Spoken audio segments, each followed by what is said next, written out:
Welcome to Basketball Heads Live. I'm your host, Glenn Pooh Harding, and tonight we have a very special guest. This basketball head is the voice of Bed-Stuy when it comes to street basketball. Listen, you have to put this on your must-do list during the summer. Zone 6 must be on your must-do list. The energy is electric and exciting.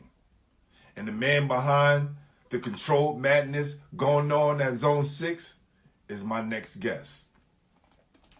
We were supposed to do this interview a while ago, but he's a mover and shaker like I am. So today, we put it all together. The king of New York City said, and I'm talking about Kedar Edwards, he is the reigning king right now. When I had him on my show, he said Zone 6 is the best tournament he played in. I know earlier I said Brooklyn, but I asked him what was the best tournament he played in, and he said Zone 6. So, without further ado, help me welcome to the show, Zone 6 announcer and the voice of Bed-Stuy, my God, Rah Slime. Y'all ready?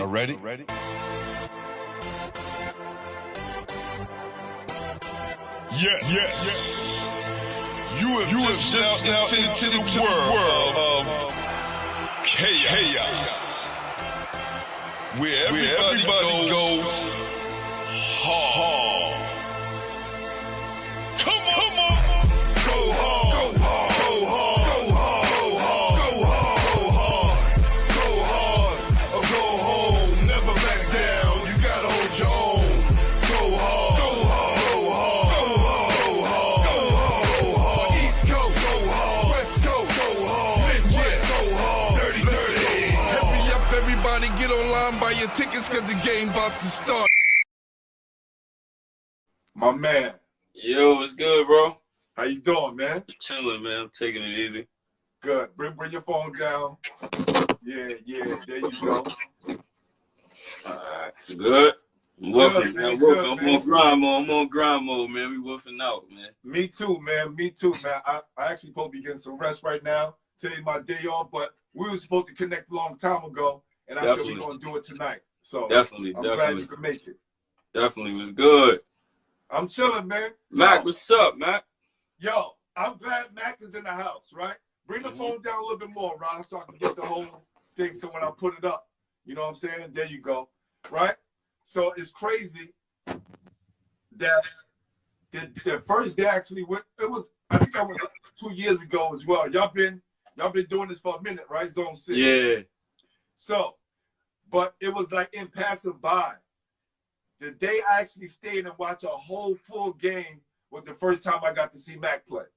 And I went because of his OG, my guy Pat Burke, right? Yeah. He was like, yo, my young guy playing. You need to see him. You're going to like him.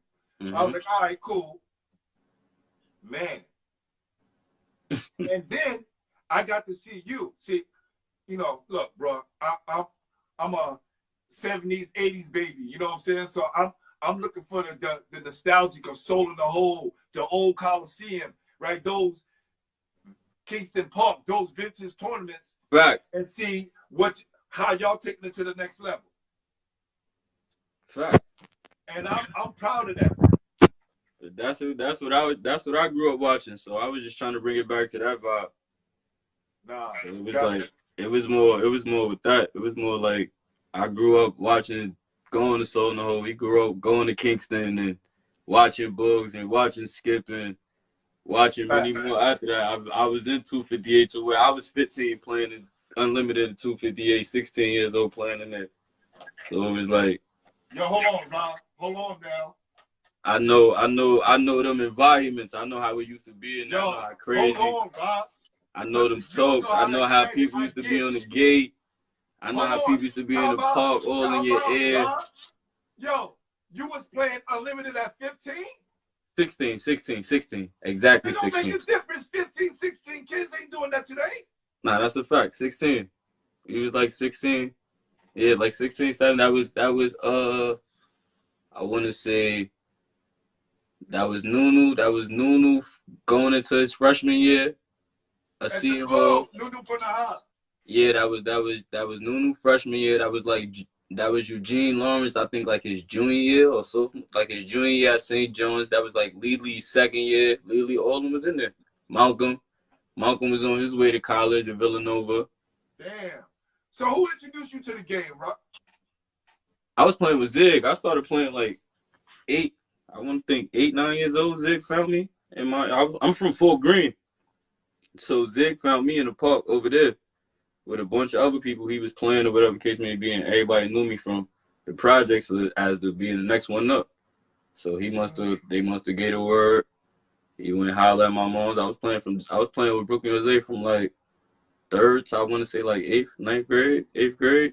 Wow. And then Zig got into that situation, but that's how it started off for me, knowing everybody, and everybody know who I am because what I was doing from back then. Like, I guess God blessed me to be one of the people that last, even when I stopped playing, that my game made everybody remember who I was and my character, whatever the case may be. Yeah, because as I watch you call the games, it's different from a lot of other guys. It seems like you know the guys, right? It's a little bit more personal. Some dudes may come from somewhere else, but the majority of the dudes, the way I see you communicate with them and the respect that I see they have for you, I know there have to be some kind of camaraderie.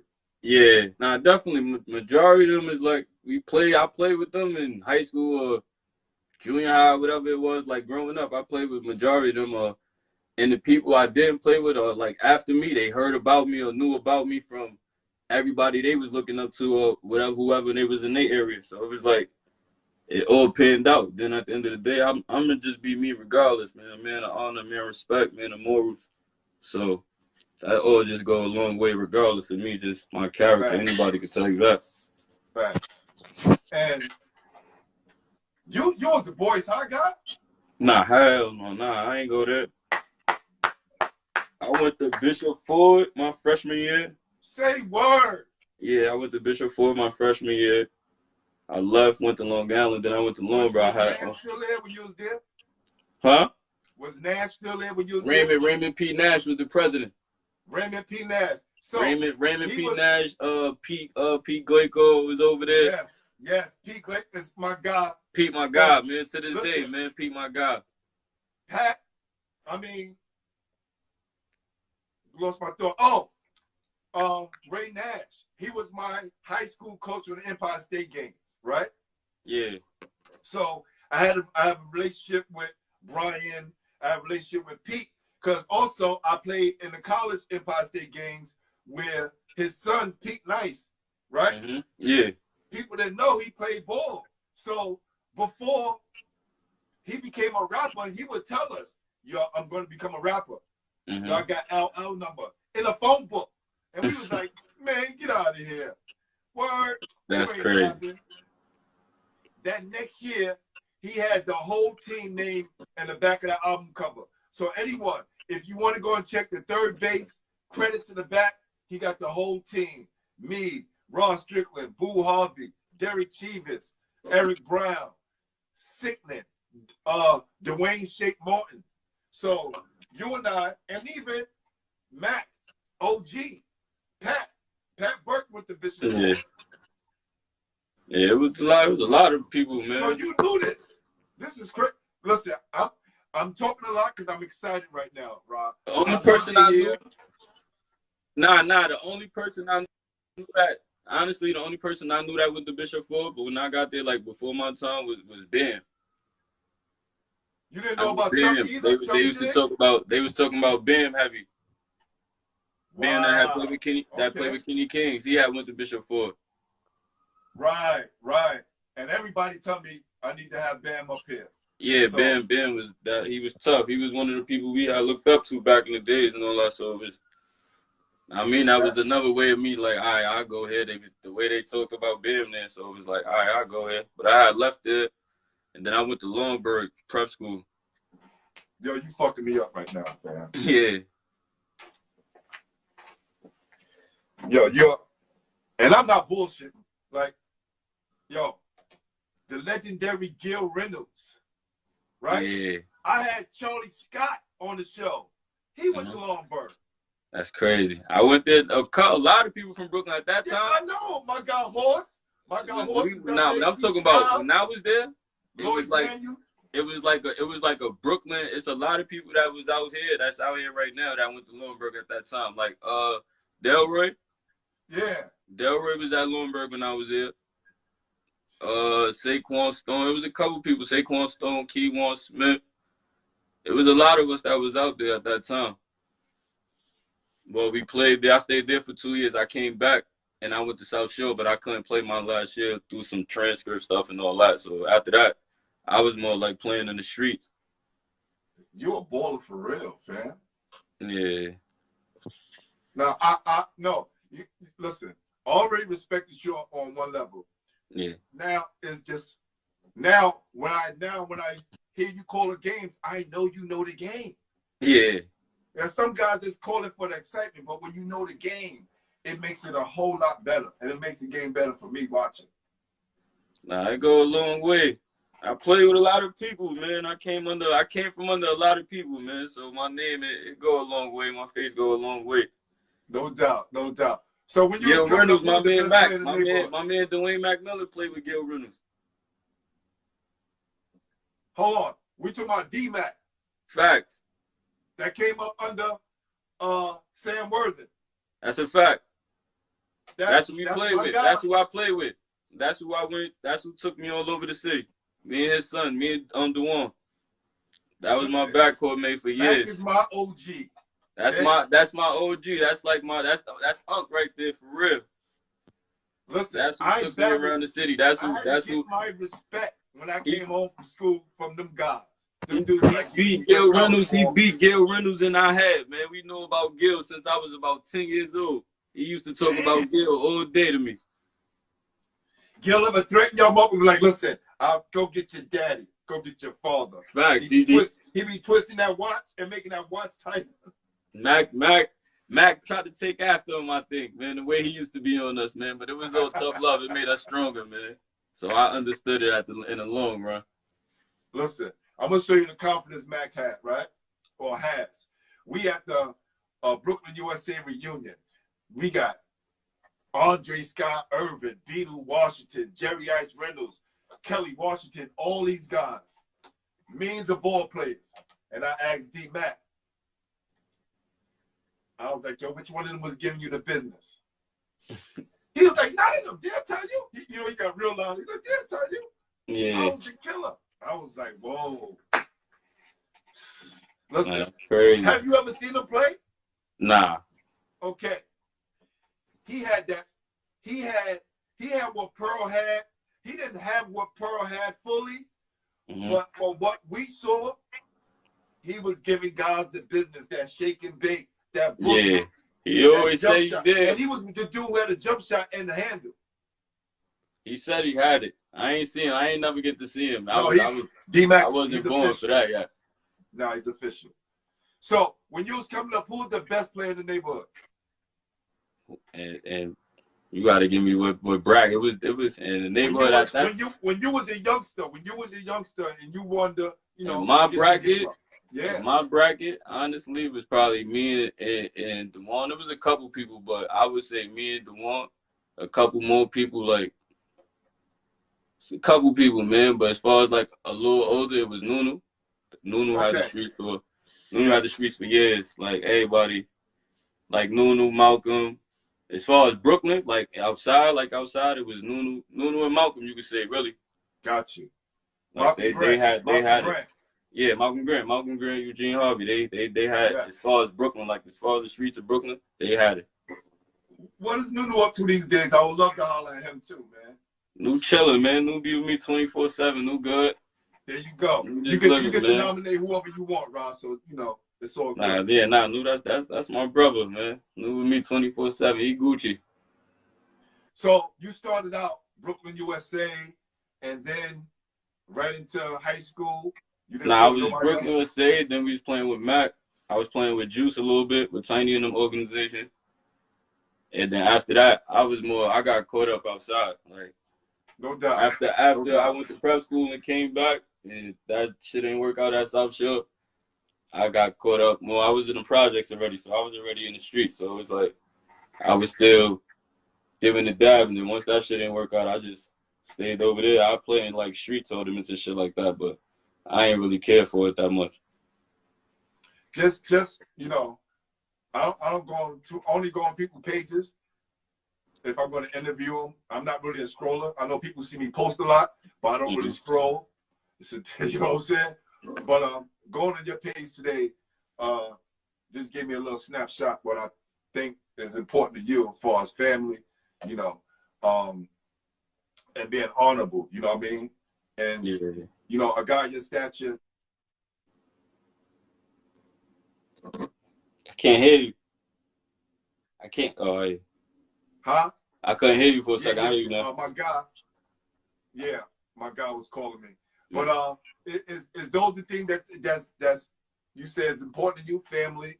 You know what I'm saying? Being solid 10 toes down.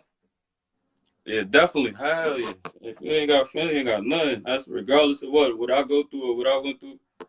At the end of the day, I had like it wasn't too many people there, but my family. Like that lady that's commenting right now. Right there, that just said hello. That's dope. Thick and thin, know what I mean? So it's like always. I mean, I watch my moms do it all. I mean, I gotta follow that route. That's real. So it's always family. It's always look out for the next person before I can do whatever I want at the end of the day. So it's like I gotta make sure it ain't fun if everybody can't do it. That's real. That's real. So, what player did you play against to let you know you had to get better? What players I played against? That had to be prep school. Sharon Collins. That nigga gave me a tough night one time. Yeah, but everybody. Where did he play? Everybody. I wouldn't even really sing with nobody out because it's like as we was playing, everybody was nice. Everybody was good. It was a challenge every day. Know what I mean? So it wasn't you wanted to get better every day. I wanted to be the best nigga in the hood, the best nigga wherever I went. And I had that that cockiness and that swag to where the way we was brought up, nobody wasn't nice. Know what I mean? I'm going to give you your credit, but at the end of the day, when I'm playing against you or if I'm around you and we argue, nobody ain't nice. You ain't shit. You can't fuck with me. Like, facts. So I always had that attitude regardless of what.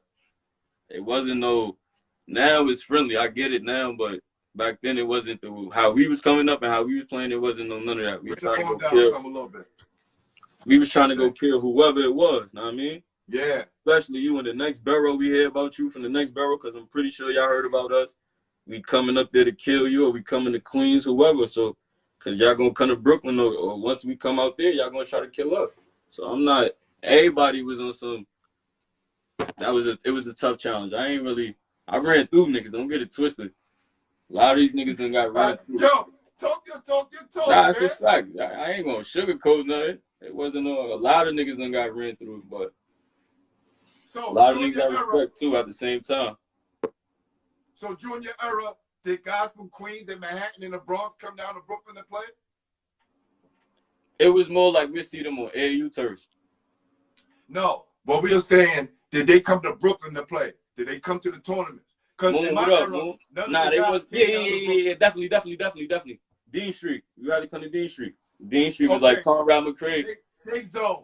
Yeah, like you had to come there. Yeah, you had to. Brooklyn was back then. That was like the meetup for Brooklyn for like other teams or people from Brooklyn would go get people from Harlem or people from Queens. I mean, people from the Bronx or whatever. Like it was a lot of people that Corey came out there. Durant, Omar and them was out there. Corey Fisher came. I said, Sue Holloway. Now, I must respect to Dean Street, right? Mm-hmm. Because that's where Kenny Anderson and Malloy Naismith, they used to go there and plan the workouts. Mm-hmm. We used to always tell these guys, "Hey, gang, what up, bro? Come to the hood. Come to Kingston Park, Soul in the Hole, Brevoort." And a lot of them guys wouldn't do it. We would have to see them on the AAU circuit. We would have to go uptown to Boise yesteryear, 155th, up in the Rucker to play against them. Mm-hmm. So I wanted to know, during your era, was it a little bit different? Did these guys travel down to play against y'all? But you Yeah, they said was D Street. it wasn't that many tournaments in Brooklyn for them to really come out there and really playing. Like, but as far as like Dean Street was like the main thing, because that was like they go get Harlem teams, like I was saying. So they'd come to Brooklyn. It wasn't like they wasn't coming in. If you came to Dean, you was valid at that time. For our era at that age, if you came to Dean Street, you was valid. Because that's where everybody was at. If you wanted to get your name known or you wanted to be the next person up, you had to come to Dean. So all of us, it was a lot of people. Irv was out there, Irv Walker. It was a lot of people out there at that time, man. A lot of us. So, hold on. Let me see who said this. Not Carl Krause, too old for me. Carl Krause are like 40, man. I ain't that old yet. I ain't near that. I watched him though. He was nice. There one day. I watched him though. He was nice. My man Lily went there with him. So when did Zone 6 start? I want to say like it been started years ago. Years ago. It started as the Bed-Stuy Basketball. First it was the Jamal Tisley League. That's when Mel first went to the league and Ehigh. What's up with Mel Tinsley? Mel out here, he good. Mel at the park. Mel be out here. Mel good. Mel was at the park. Mel played this summer. Mel played with X-Men. I need to get Mel on the show because that new documentary, Malice in the Palace, where Steven Jackson snitched on him to the whole world. Wow, I ain't see that. Man, I never knew what I knew until I watched Malice in the Palace, and he blamed the whole thing on somebody from New York. Of course, Ron got the most of it, but he said Mel started the fire. And I'm going, yo, if nobody knew about that, why are you talking about it? Yeah, I don't know, but it started like it started with the Mel Tisley, and then Ehigh turned into the Bed-Stuy Basketball League. Then it was just like a block thing at first. Like Ehigh was just on some just holding the hood down, like as far as our neighborhood, our side of the neighborhood, whatever, our side of Bed-Stuy.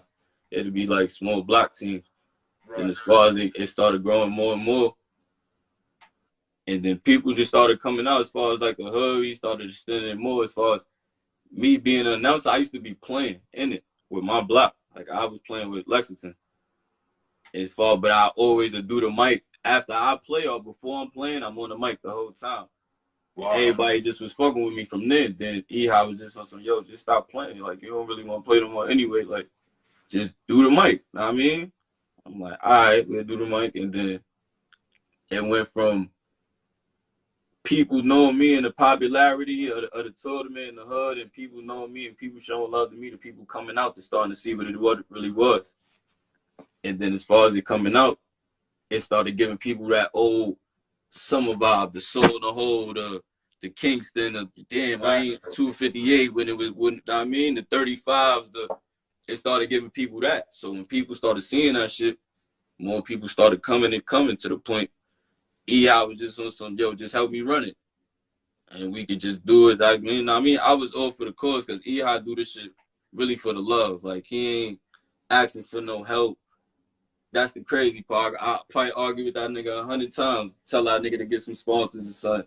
And he just be on some we got it, we'll figure it out. Like, and that's what I love about E. So it was like, I'm all for the hood, he all for the hood. It was always negative shit going on in our hood. Anyway, it was like, all right, we know with this, niggas be chilling, niggas just want to come have a good time, niggas just want to watch basketball. Know what I mean? So let's protect this shit. Let's make this shit big and let's see where it really could go. And now it was like, you see where we at now to where we talking about it here on Instagram. Nah, it's you guys on the news.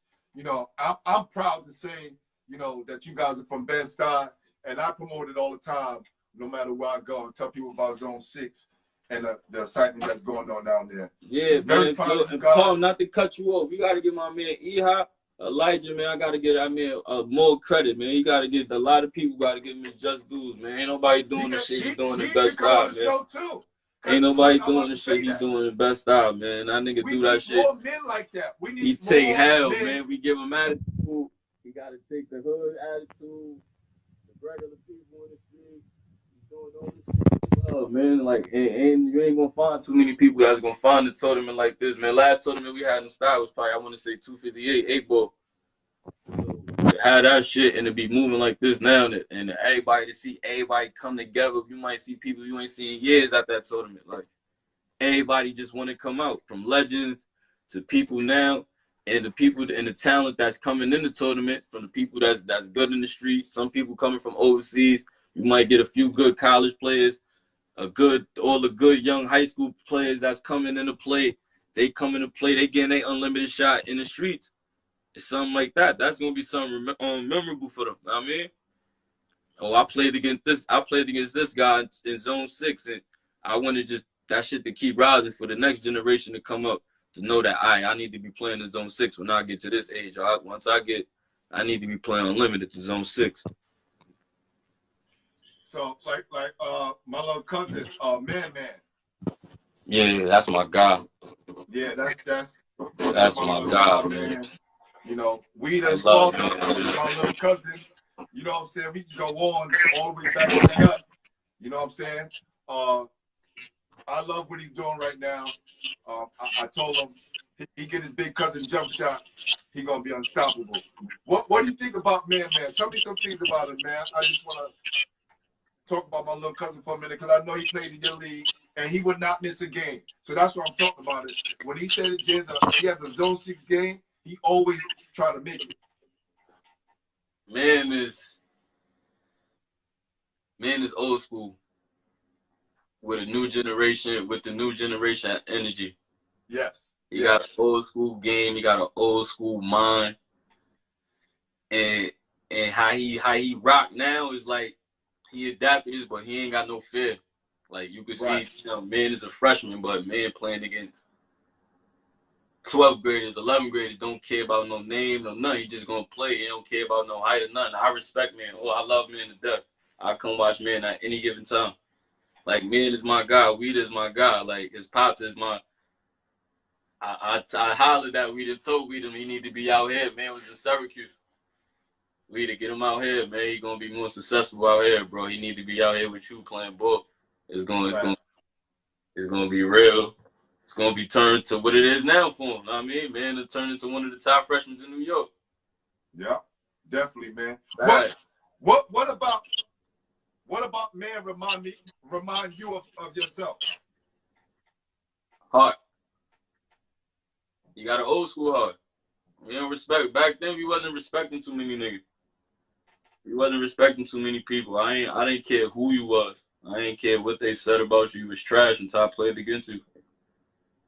He was trash, and that's what man. When I see man, that's what he give me. Like he don't care about none of that. You know it's crazy because I could tell you was the dude on your team telling the rest of your players stop looking at them on the lamp line. Probably. Nah, we always on that type of time. People I was playing with. Who the dude who you see staring at the other team, you already know he's scared. Yeah, well, what up? And when you gonna give me my interview, fam? And well, that's my guy. That's family right there. We were supposed to do this a long time ago, but and well, knew me since I was a baby, man. He had Piff. He was coaching Piff, my cousin. Epiphany Prince, your cousin? Yeah, that's blood. That's family. That's my blood cousin. I remember when I think she scored 112 points in junior high school. 113. Yes. 113 high school. Yeah. I was locked in on her back then. I was like, damn, because before it was just like Shanika Holslaw. We didn't have nobody. Then she popped on the scene and took the city over. Yeah, that's a fact.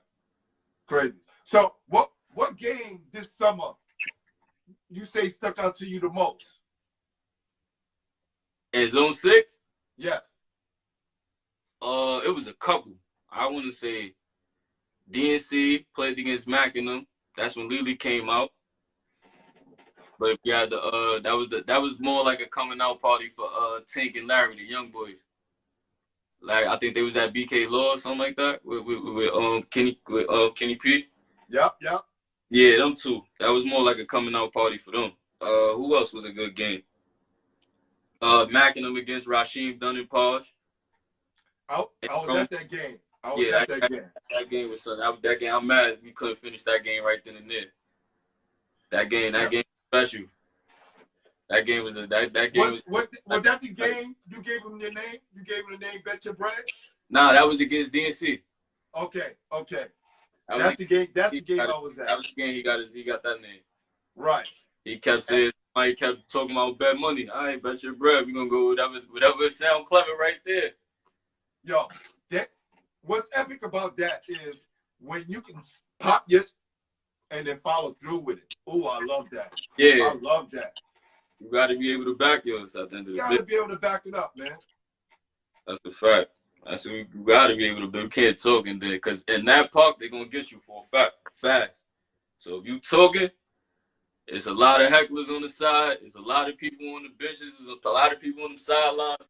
They're gonna get you fast. They don't care who you are. They don't care where you came from. They don't care who said what. And you're not gonna let them forget it anyway.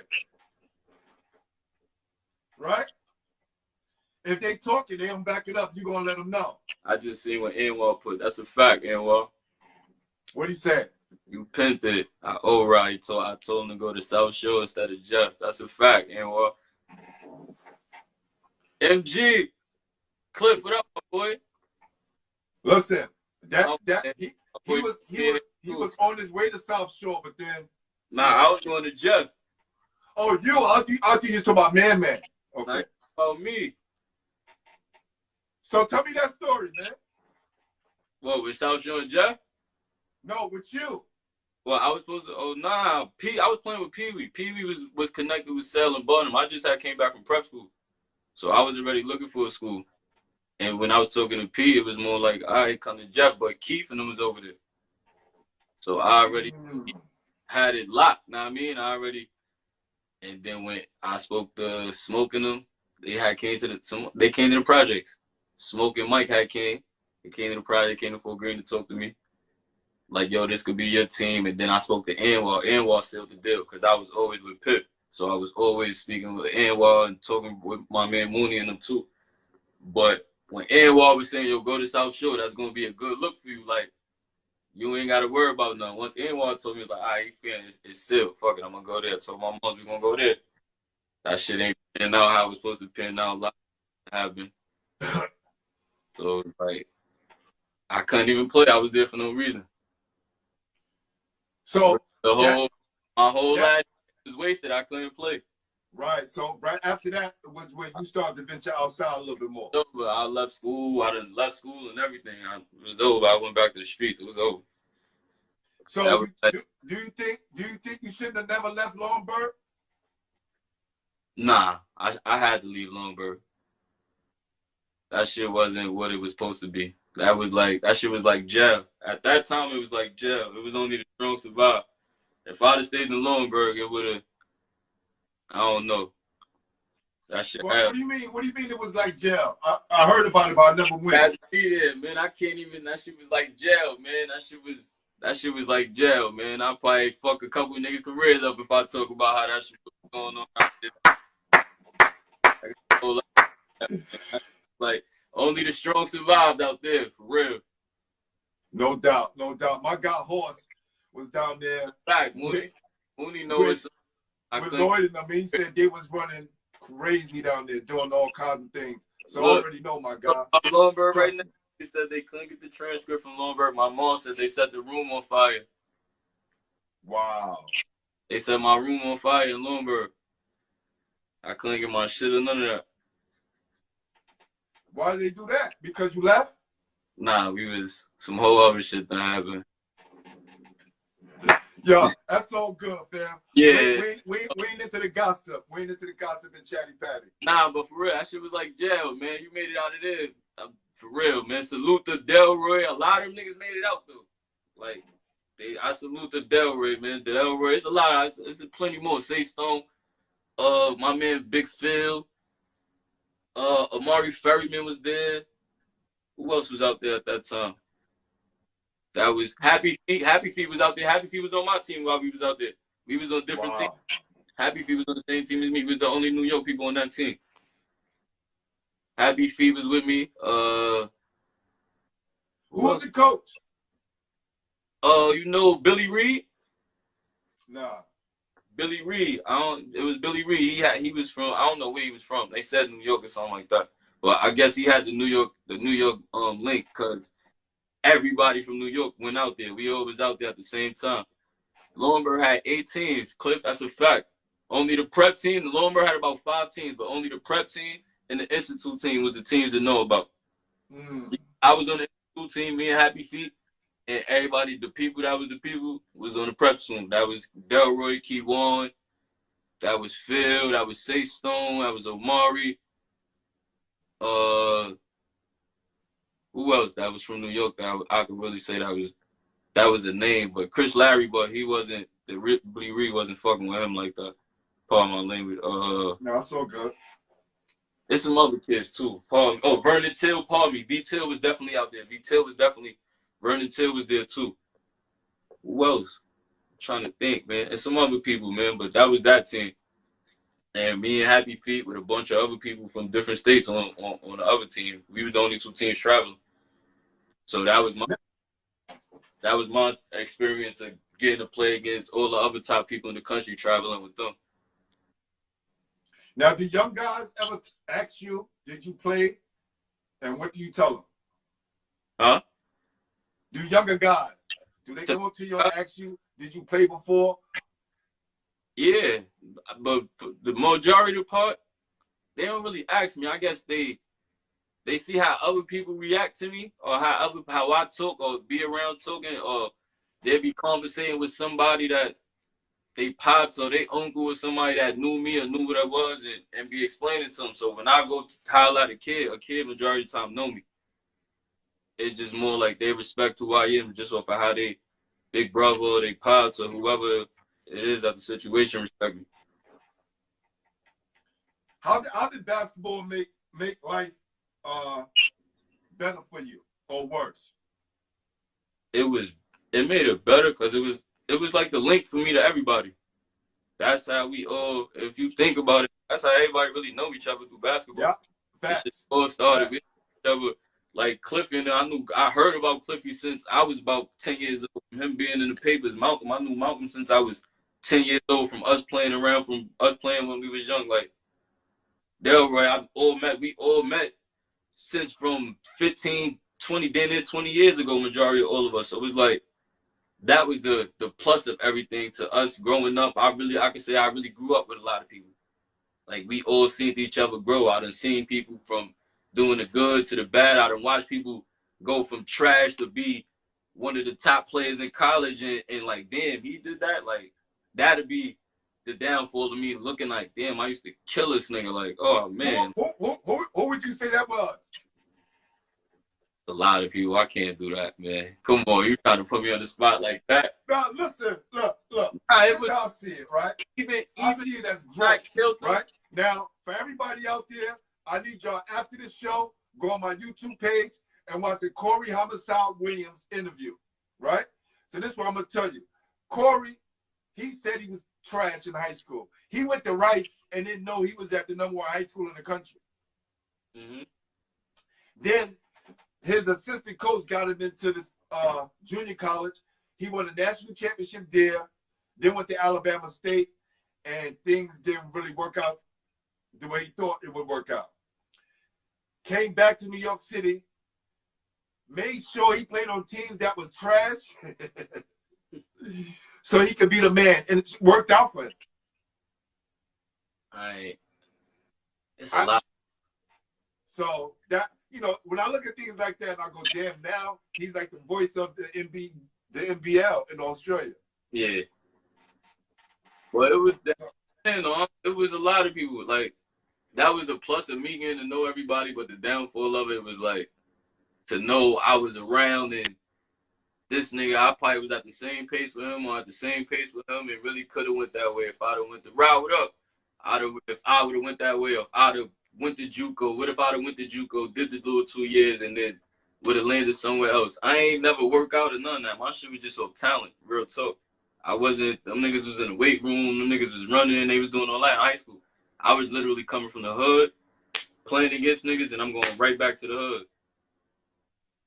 and my talent just was more talented. So if I'd have put the same effort as them niggas, or same effort or same time, the same work, I'd have been big. I'd have been on a whole different level. So I always salute niggas. So that's why I be more on people that's younger than me. Like, nah, we ain't doing that, bro. You gotta get on it. You gotta be in the gym. You gotta be on your shit. You gotta work out, because it's another little nigga that's in a different state that's working out, that's putting in that time. He don't even care about outside, no nothing.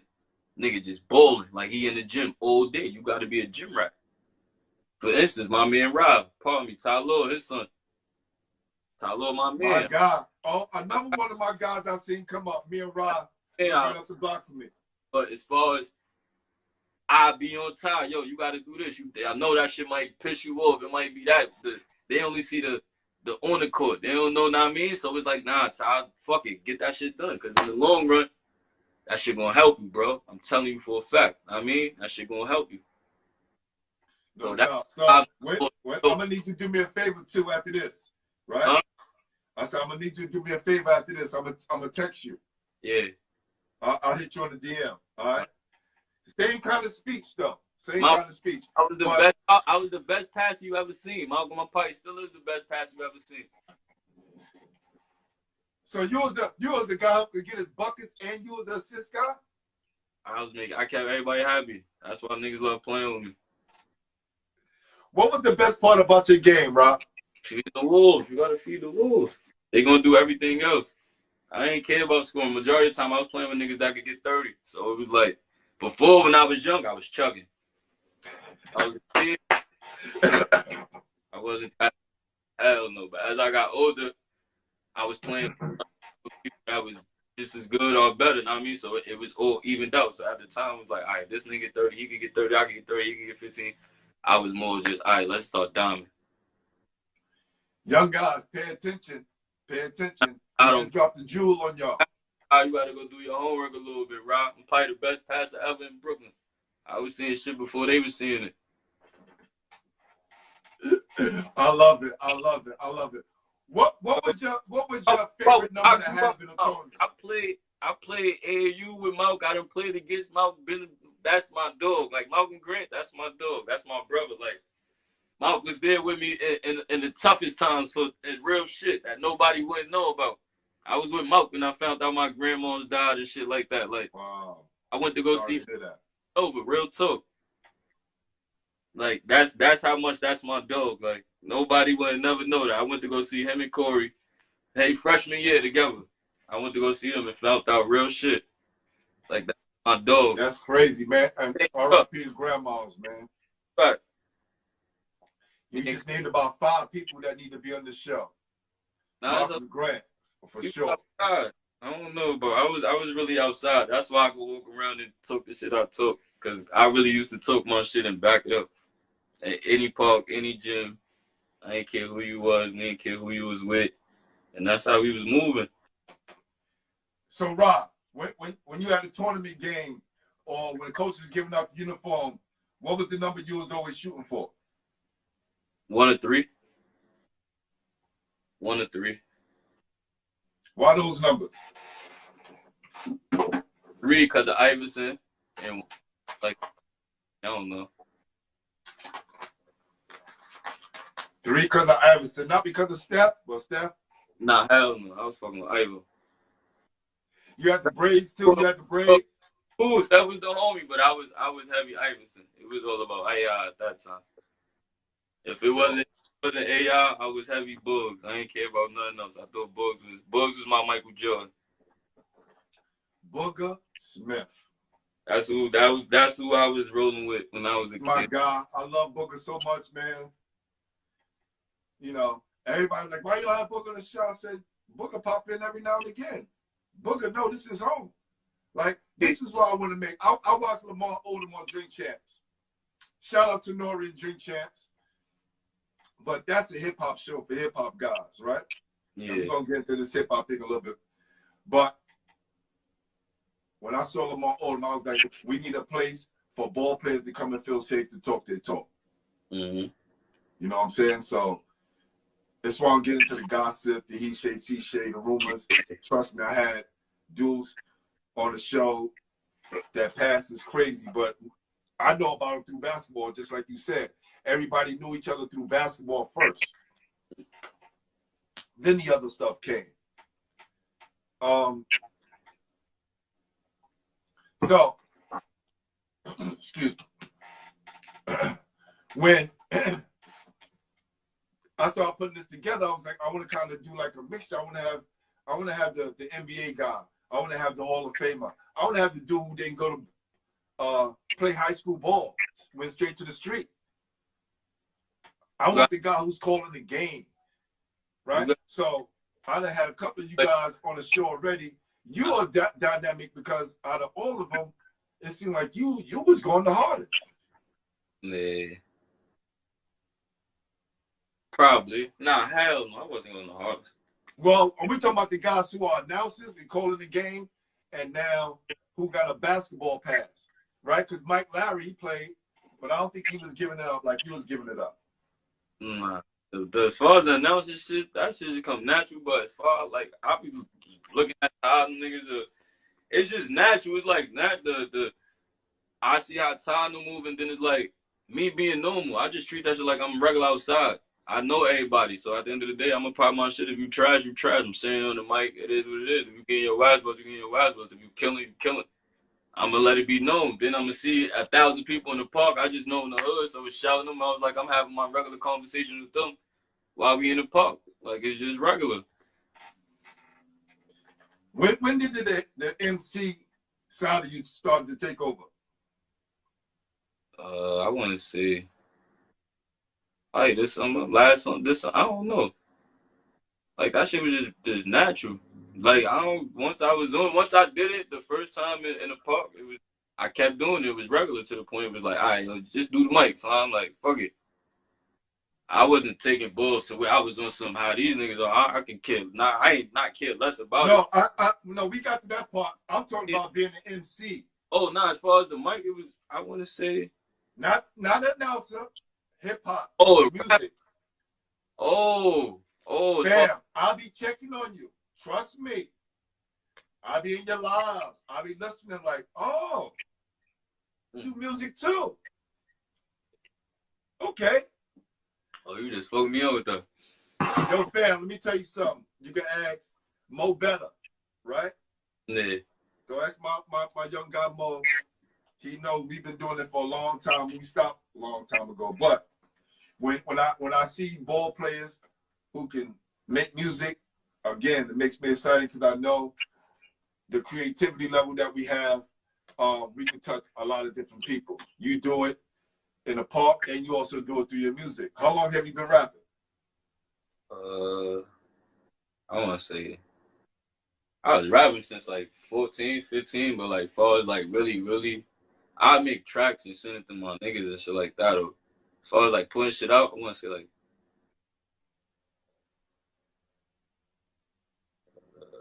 6 years ago. Okay. 5 years ago. Like, okay. I didn't put it on this and put it on wax and get it out there and shit like that. Just to see what niggas gonna say. Probably like 6, 7 years. Like really going hard with it like 6 years ago. Okay. So I still don't do what I'm supposed to do with that shit.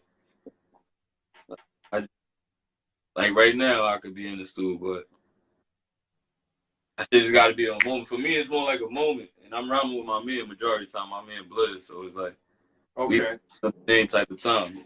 It's just if I'm in the mood, I could go and do 5 songs real quick. I could go do shit. That shit just come. Cause it's like everyday shit we talking about. If I ain't talking about me, I'm talking about the next nigga around me. He might not know, but right. It's his whole story with then he rapping his whole story. He might not even know it. I could be conversating with you and make this shit into a rap. Once I leave here, it's just something like that for me. So it's like once the beat come on or if I'm sitting vibing, I should just come. But if I did you see the verses? Last for huh? Did you see the verses with Big Daddy Kane and KRS-One? Nah, the last verses I seen was the one I was at with Kissing Them, Jada Kiss. That was amazing. That was amazing. Yeah. I went to that joint. That was the last verses I seen. That's dope. That shit was hard. Yeah. Get Yes, he set the standard. So when I see kids do it and reclaim himself as king of New York on the MC level, and then when I see Big Daddy Kane, 50-something years old, spit, and you can hear every last word and KRS One, and I'm saying to myself, this is crazy. Hip hop is a beautiful thing. I ain't doing that. You ain't gonna have me 50 spit. No, I'm saying that's all good. But what happens is they put us in a box, right? They put us in a box. So like the Rolling Stones can be 70-something years old and still get bread. Yeah. But we tell our artists, nah, you ain't good enough because you reached a age level. And I just think for these guys to do it on a super high level that they did it, it just proves to us that music doesn't have an age.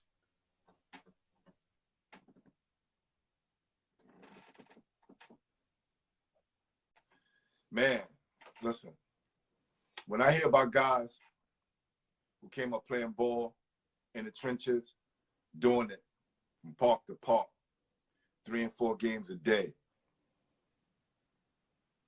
giving up that work, sometimes you may get your ass bust once or twice. But if you're a baller, you keep coming back and you keep getting better.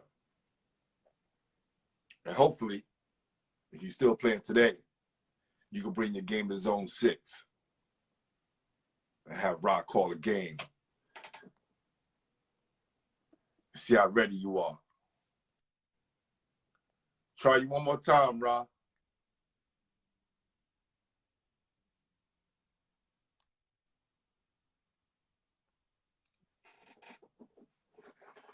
And if you trash, he gonna let you know you trash.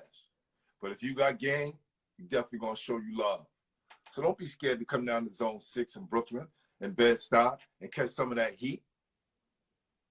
You never know. You just might make a name for yourself. And I had Gary Irvin up here. I put up an article that someone written about him, and they had the wrong information. So I told G, this is why it's important that everybody get a chance to tell their own story.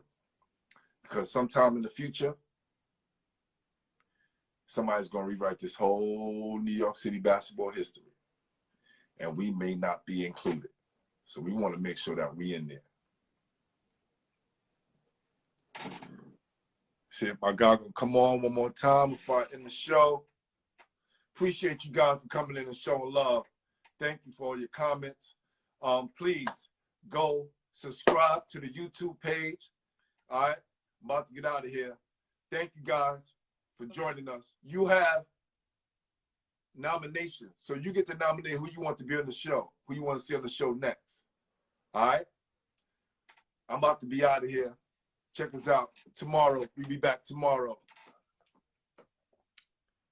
8 o'clock.